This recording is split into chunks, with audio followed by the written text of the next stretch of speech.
10 ನಿಮಿಷ ಮದಗಜಗಳಂತೆ ಹೋರಾಟ ಮಾಡ್ತಾ ಇದ್ರೆ ನೀವು ಶಾಂತವಾಗಿ ಕುತ್ಕೊಂಡಿದ್ರೆ ಹೆಂಗೆ?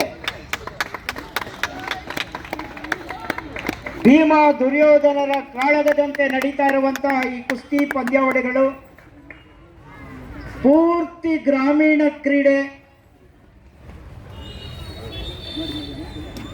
ಯಾರಿಗೆ 50 ವರ್ಷನಪ್ಪ?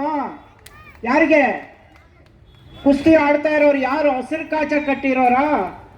ಹಸಿರು ಕಾಚ ಕಟ್ಟಿರೋರಿಗೆ 50 ವರ್ಷ ತುಂಬಿಟ್ಟಿದೆಯಂತೆ ನೋಡಪ್ಪ. ಅವ್ರಿಗ ಕೆಂಪು ಕಾಚ ಕಟ್ಟಿರೋರ್ಗ 50 ವರ್ಷ ದಾಟಿದೆಯಂತೆ. ಎಷ್ಟೋ ಜನಗೆ ಬಚ್ಚಲ್ ಮನೇಲಿ ಕಾಲು ಜಾರಿ 6 ತಿಂಗಳು ಕಾಲು ಕಟ್ಟಾಕ್ಸ್ಕೊಂಡು ಓಡಾಡಿರೋರು ಇದ್ದಾರೆ. ನೋಡಿ, ದೇಹನ ಸಜ್ಜುಗೊಳಿಸಿ ಇಟ್ಕೋಬೇಕು ಅನ್ನೋದು ಇದರಿಂದನೇ ಗೊತ್ತಾಗತ್ತೆ. ದೇಹನ ಹದಗೊಳಿಸಿ ಇಟ್ಕೊಂಡಿರೋರು ಹೇಗಿರ್ತಾರೆ ಅಂತ ನೋಡಿ.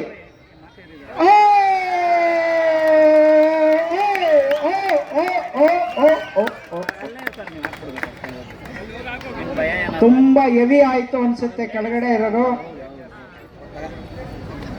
ಒಂದು ರೀತಿ ಫ್ಯಾಮಿಲಿ ಅಂತ ಇಷ್ಟ ಇರೋರು ಬನ್ನಿ, ನಿಮ್ಗೊಂದು ಅವಕಾಶ ಕೊಡೋಣ. ಸಾರ್ವಜನಿಕರಲ್ಲಿ ಯಾರಾದರೂ ಆ ಥರ ಆಸಕ್ತಿ ಇರೋರು ಬನ್ನಿ. ನಾವೊಂದು ಕುಸ್ತಿ ಮಾಡ್ತೀವಿ, ನಾವು ಒಂದು ಅವಕಾಶ ಕೊಡಿ ಅನ್ನೋರಿದ್ರೆ ಬನ್ನಿ ಇಲ್ಲಿ. 5 ನಿಮಿಷ ನಮ್ಮ ಮುಂದೆ ಬಂದು ಆ ರೀತಿ ಕುಸ್ತಿ ಮಾಡಿ ತೋರಿಸ್ಬೇಕಾದ್ರೆ ಅವರು ಗರಡಿ ಮನೆಯಲ್ಲಿ ಗಂಟೆಗಳು ವ್ಯಾಯಾಮ ಮಾಡಿರ್ತಾರೆ. ಅವರು ಎಷ್ಟೋ ಗಂಟೆಗಳು ವ್ಯಾಯಾಮ ಮಾಡಿರೋದ್ರಿಂದ ಅವ್ರು ಹಾಗೆ ಮಾಡ್ಲಿಕ್ಕೆ ಸಾಧ್ಯ ಆಗ್ತಾ ಇದೆ. ನಮಗೆ ಬರೀ 5 ನಿಮಿಷ ನೋಡ್ಬಿಟ್ಟು ಓ ಇದೇನು ಭಾಳ ಸುಲಭ ಅಂತ ನೀವು ಅಂದ್ಕೊಂಡಿರ್ಬೋದು. ಅದು ಅಷ್ಟು ಸುಲಭ ಅಲ್ಲ. ಇಬ್ರು ಕಾದಾಡ್ತಾ ಇರೋದನ್ನ ನೋಡಿದ್ರೆ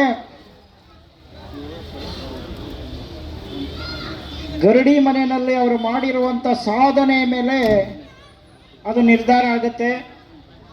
ಅವರು ಗುರುಗಳು ಅವರಿಗೆ ಬೇಕಾದಷ್ಟು ಶಿಕ್ಷಣವನ್ನು ಕೊಟ್ಟಿರ್ತಾರೆ, ಡಾವುಗಳನ್ನು ಕಲಿಸ್ಕೊಟ್ಟಿರ್ತಾರೆ.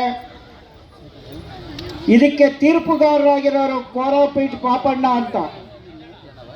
ಕೋರಾಪೀಠ್ ಅಂದರೆ ಅವರಿಗೆ ಸೋಲೆ ಇರುವಂಥ ಕುಸ್ತಿಗಳನ್ನು ಮಾಡ್ಕೊಂಡು ಬಂದಿರೋಂಥವ್ರು. ಒಂದು ಕುಸ್ತಿಯನ್ನು ಸೋಲ್ದೀರ ಬೇಕಾದಷ್ಟು ಕುಸ್ತಿಗಳನ್ನು ಗೆದ್ದಿರೋಂಥವ್ರು. ಇನ್ನು 2 ನಿಮಿಷ ನಿಮಗೆ ಕಾಲಾವಕಾಶ ಇದೆ. ಈ 2 ನಿಮಿಷದಲ್ಲಿ ಇದು ತೀರ್ಮಾನ ಆಗೋದಿದೆ.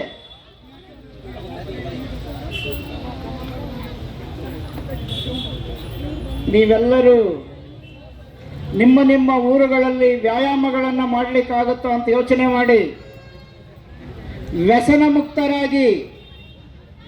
ಎಲ್ಲ ಯುವಕರು ವ್ಯಸನಿಗಳಾಗ್ತಾ ಇದ್ದಾರೆ ಅಂತ ಒಂದು ವರದಿ ಬಂದಿದೆ. ಶಕ್ತಿವಂತರಾಗಬೇಕು, ವ್ಯಾಯಾಮವನ್ನು ಮಾಡಬೇಕು, ದೇಹವನ್ನು ಆರೋಗ್ಯವಾಗಿ ಇಟ್ಕೋಬೇಕು. ಏನಮ್ಮ ಸಮಯ ಆಗಿದೆಯೇನಪ್ಪ? ಇನ್ನು ಕೊನೆ ನಿಮಿಷ. ಮುಂದಿನ ಪಂದ್ಯಾವಳಿಗಳನ್ನು ಕರೀತಾ ಇರಿ. ಮೈಕಲ್ ಕರಿಯಪ್ಪ, ಅಲ್ಲ ಮೈಕ್ ಇದೆ ತಗೋಪ್ಪ. ಮೈಕಲ್ ಕರಿಯಪ್ಪ. ಪೈಲ್ಮ್ಯಾನ್ ಪ್ರದೀಪ್ ಗೌಡ ಅವರು ರೆಡಿ ಆಗಿದೆ.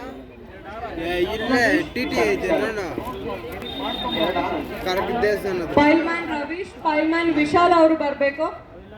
ಪಾಪಣ್ಣವರು ಸಮಯ ಮುಕ್ತಾಯ ಆಗಿದೆ. ಇಬ್ರು ಸಮಾಧಾನವನ್ನು ಗಳಿಸಿದ್ದಾರೆ. ಕೊಡ್ತಾ ಇದ್ದೀವಿ.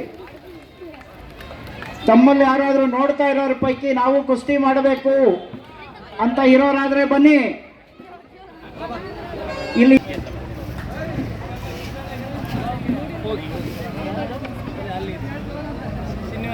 ಮುಂದಿನ ಕುಸ್ತಿ ಪಂದ್ಯಾವಳಿಗಳಿಗೆ ಸಜ್ಜಾಗಿ ಮುಂದಿನ ಜೊತೆಯವರು ಬರಬೇಕು.